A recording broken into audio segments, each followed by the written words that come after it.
September 23rd, 1974. My story appeared on the front page of the local newspaper. Headline: Stigmata Boy is a poet. Local high schooler writes like Shakespeare, bleeds like Jesus. And the story read: There's a miracle worker at Espada Senior High, and his name is Kerry Scott.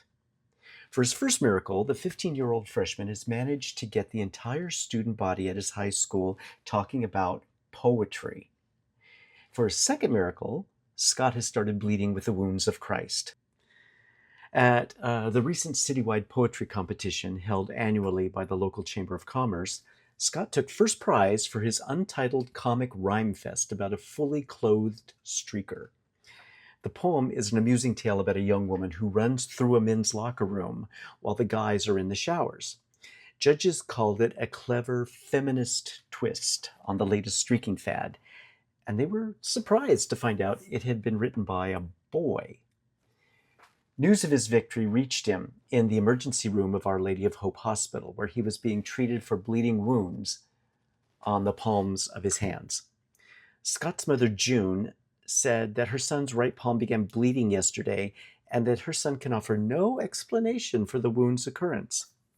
Officials at the Catholic hospital are calling it a suspected case of stigmata. Upon accepting the prize, Kerry Scott thanked God. There was a huge picture of me as well in my hospital robe, looking slightly dazed, holding my award in my bandaged hands. I don't know where the reporter came up with the idea that I thanked God for winning the award. If I recall correctly, I think my actual response was, "Oh my fucking God," because I was stunned that my teacher would enter my poem in a contest behind my back. I was relieved to see that the newspaper had left out or had gotten wrong quite a few important details. Of course, my mother knew how I got the bleeding wound. I brought the hammer down with such force that the nail had gone completely through my hand, thankfully passing between the bones, and it embedded itself firmly in the block of wood. I was able to use the claw on the hammer to pull out the nail before the blood suddenly drained out of my head and I fainted. When I came to a few minutes later, I found myself face down on the garage floor with a pounding headache. As I fell, I had hit my forehead on the edge of the workbench, and it left a crooked, bloody scratch across my brow. It was almost as if I had done the job so well, my stigmata had gotten me a bonus crown of thorns. There was blood everywhere. The pain was worse than anything I experienced in my entire life. Mom must have heard me crying when she got home from work, because I looked up and there she was standing in the doorway of my bedroom, just staring at me with a stony expression. She must have noticed the carnage in the garage when she parked the car. There was blood all over her shoes. She didn't say anything except, "Come on." Then she walked me out the door and drove me to the emergency room. On the way to the hospital, she said not one word to me. Another little detail that the newspapers had gotten wrong was that the Chamber of Commerce had not presented my award to me in the emergency room. They had delivered my prize to the psych ward, where I was being held under observation. The doctor had only been speaking sarcastically to the reporter about the stigmata diagnosis. He couldn't tell the newspaper that I was under suicide watch after suffering a complete nervous breakdown. During my stay in the hospital, the psychiatric sessions were a complete waste of everyone's time. The doctor asked me a lot of questions, but there were many things that I simply would not talk about. I was too ashamed to tell him that I wasn't suicidal. I had just done all this to get out of gym class. Because he'd ask me why, and then I'd have to tell him about the incident in junior high when I had an erection in the locker room and was humiliated by Bobby Harvey, and I'd have to tell him about researching stigmata at the library and all the advanced planning that went into my crucifying my right hand. I'd have to tell him about all the food I'd been hoarding in my bedroom and how I'd started doing most of my eating in the dead of night and how I'd only be able to defecate between the hours of 2 a.m. and 5 a.m. when everyone in the world was sound asleep. If I told him even one of these things, then I was afraid I would lose control and tell him that I was attracted to boys. That was something I was just too ashamed to do. Basically, I feigned a lot of ignorance about what was happening to me. I gave the psychiatrist extremely little information about my feelings and my past history. But still he seemed to find a lot to write down on his notepad. I really wanted to see that notepad. At the end of my second week of hospitalization, my strange adventure into the world of miracles and mental illness got even stranger. Things took a turn for the bizarre when I received a hospital visit from a faded country singing star. Okay, we lived in a very large county in a particularly fertile part of California. So it stood to reason that our annual county fair would be one of the largest and most popular in the state. The bandshell stage attracted a good deal of has-been TV stars and washed-up recording artists. The rules seemed to be that if you'd ever appeared on Hee Haw, your next stop on the road to obscurity was to give a concert at our county fair. This year, fate had decreed that Kitty Bell Crawford would be the exposition star attraction. Kitty Bell had been the hottest thing in country music during the late 1950s with two massive #1 hits, Alabama Starlight and Sing, Sing, Sing Till You Cry, Cry, Cry.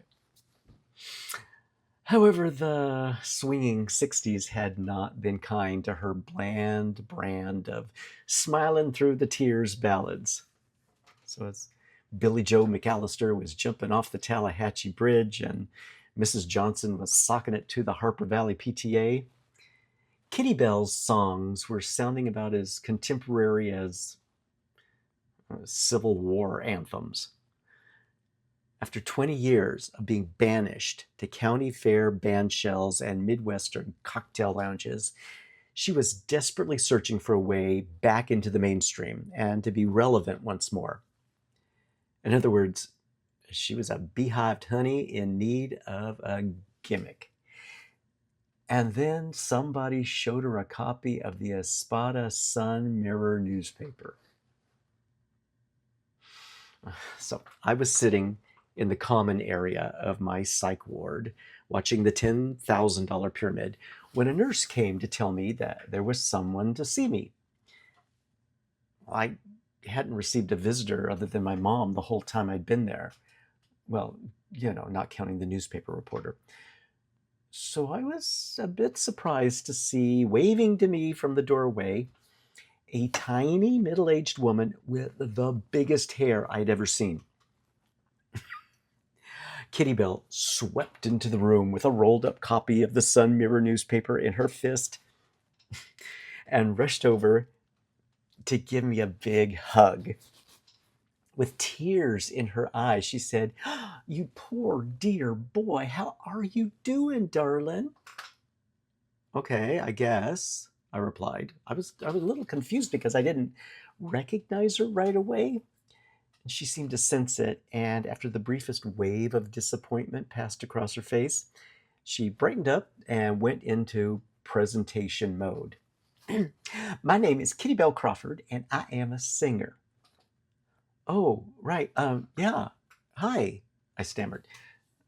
Oh, you don't have to pretend you know who I am. Probably the last person in your family to buy one of my records was your granddaddy. But I know you, Mr. Carey Scott. I've been reading all about you. You are a talented young fellow. I had my agent get a hold of a copy of that poem you wrote. I loved it. By the way, honey, how are your hands doing?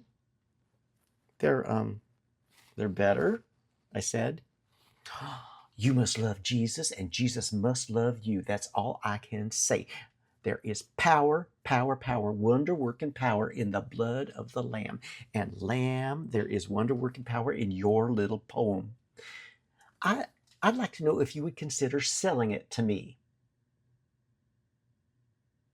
I had no idea how to respond to that. You mean you could sell a poem?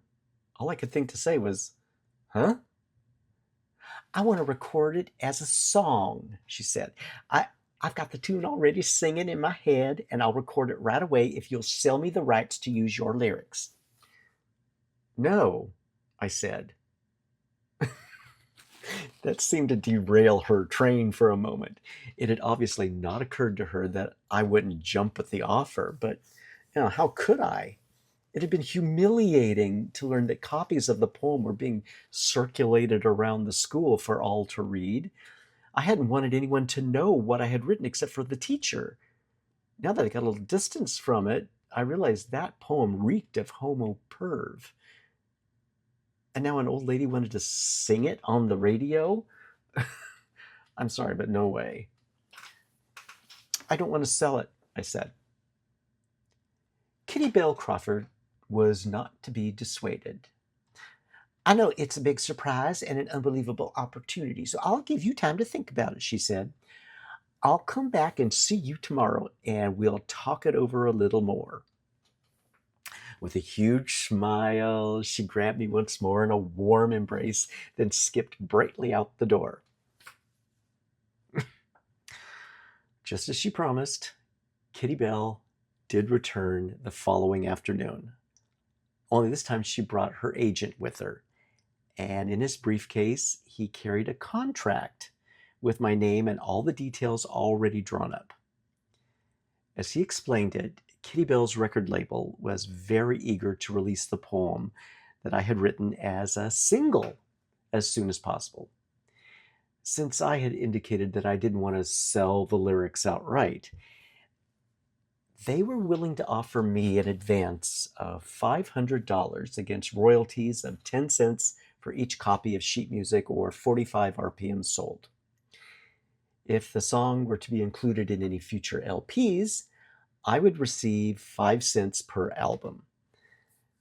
There was lots of other details about cover versions and world rights and public performances, but it was all so confusing and overwhelming that I was too intimidated to put up any resistance. The agent showed me where I had to initial the contract at the bottom of each page and where I had to put my signature at the end. Since I was underage, they'd have to get my mother's signature as well. And any money that I earned beyond that $500 advance would have to be put into trust for me until I turned 21. Before I knew it, the deal was done. And Kitty Bell was indeed a fast worker. The song was recorded and on the radio in about a month. Looky Looky, as she titled it, stayed at number 7 on the pop charts for 3 weeks and was number 1 on the country charts for 10. That stupid song ended up equaling The Streak by Ray Stevens with 5 million copies sold. Kitty Bell Crawford was on top of the world again, and I made $500,000.